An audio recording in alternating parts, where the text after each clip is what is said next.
Home Office has called on France to take tougher action after almost 300 migrants crossed the Channel in 2 days just last week. Yes, last Thursday, a record figure of 202 people attempted the crossing in 20 small boats. They were intercepted by border force patrols.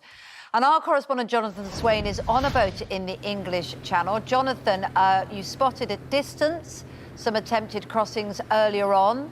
What's happening now? What an extraordinary morning we're having on the water, Kate. Just take a look. We've just, within the last couple of seconds, just witnessed this. There's the dinghy. We are literally 10 miles off the Dover coast. So we've got Calais 11 miles to the camera left as you're looking at it. Remarkable sight there. I can see 1, 2, 3, 4, 5, 6, 7, 8, 9, 10 men who are on the dinghy. Where are you from? Are you okay? Are you okay? You're okay. Where are you from? What country? Okay, they're saying that they're okay.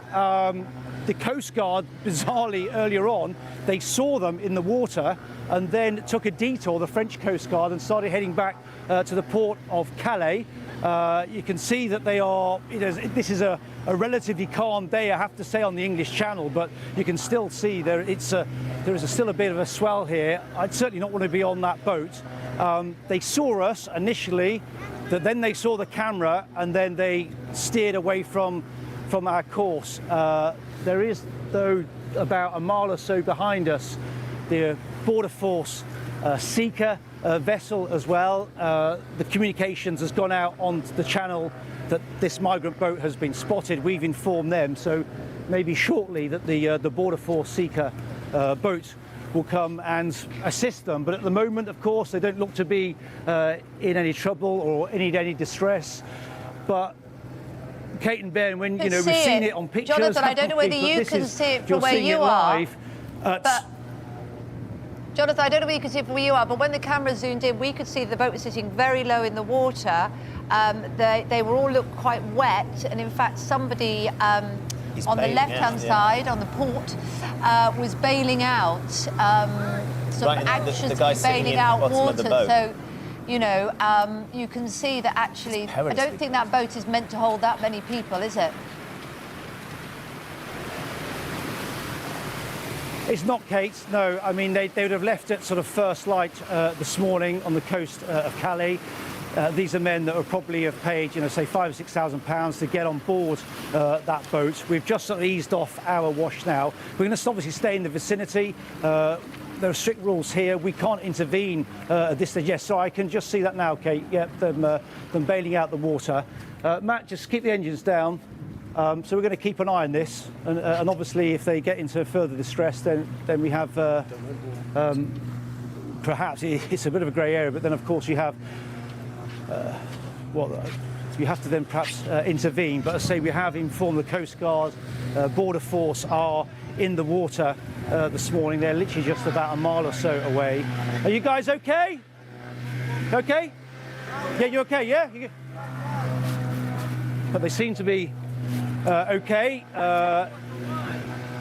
and the Coast Guard, as I say, Ben and Kate, did spot them earlier on, a few minutes beforehand, but then veered off and went back into the port. But this is extraordinary, isn't it? This is what is happening pretty much on a daily occurrence at the moment all across the English Channel. 200 or so crossed on Thursday, eased off over the weekend because the sea was quite rough.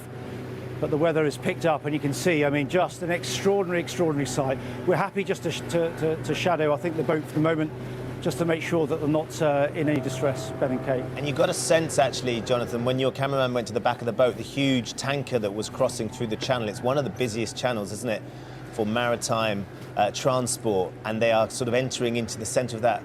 A huge tanker, whether a huge tanker would see a small little dinghy like that with 10 men on board, so perilously close, thinking that that's how they want to start their new life in a different country. Such a precarious way to begin a new life. And you could see there the white cliffs of Dover in the background that they're heading towards so desperately.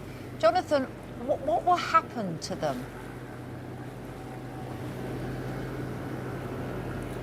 Well, Kate, once they reach, we're actually in French waters at the moment, so once they reach English waters, that's perhaps when the Border Force have a duty to come and pick them up. They'll then be put onto the Border Force boat, taken back into Dover, and there they will be processed their asylum claim. And while that happens, they'll be staying in hotels or hostels. But I mean, last year, for example, I think something like more than 1,800 people made this crossing that you're looking at now, and 125 of them, only 125 of them were actually deported back to other EU countries. So, you know, the risk is worth it for them because they could claim asylum in France, but they choose to do this. They do choose to do this, to come over to England, and they want to have a life in the UK, and the reasons behind that are complex and perhaps not to get into now, but this is the extreme lengths that they are prepared to take. Often, I should say, they only have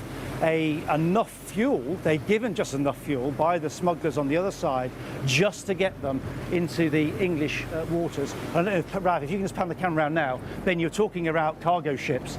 But just take a look at this, it's just ahead of our boats here. This is the direction they're heading in.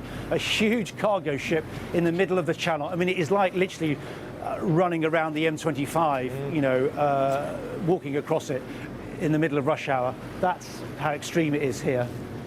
It's extraordinary, isn't it? The risks people are prepared to take, even on a calm, sunny morning. You can see the jeopardy there, can't you? And two of those men wearing masks as well, which is interesting. Very interesting, isn't it? Conscious of maybe what they're going into, or what they've come from, or the proximity of the people around them they might not know. Yeah, concerned about the coronavirus, but not concerned about getting 10 people in a boat across a huge channel. I mean, the end goal is worth all of that risk. And perhaps what they're coming from. What was it? So 202 people attempted a crossing in 20 small boats last week.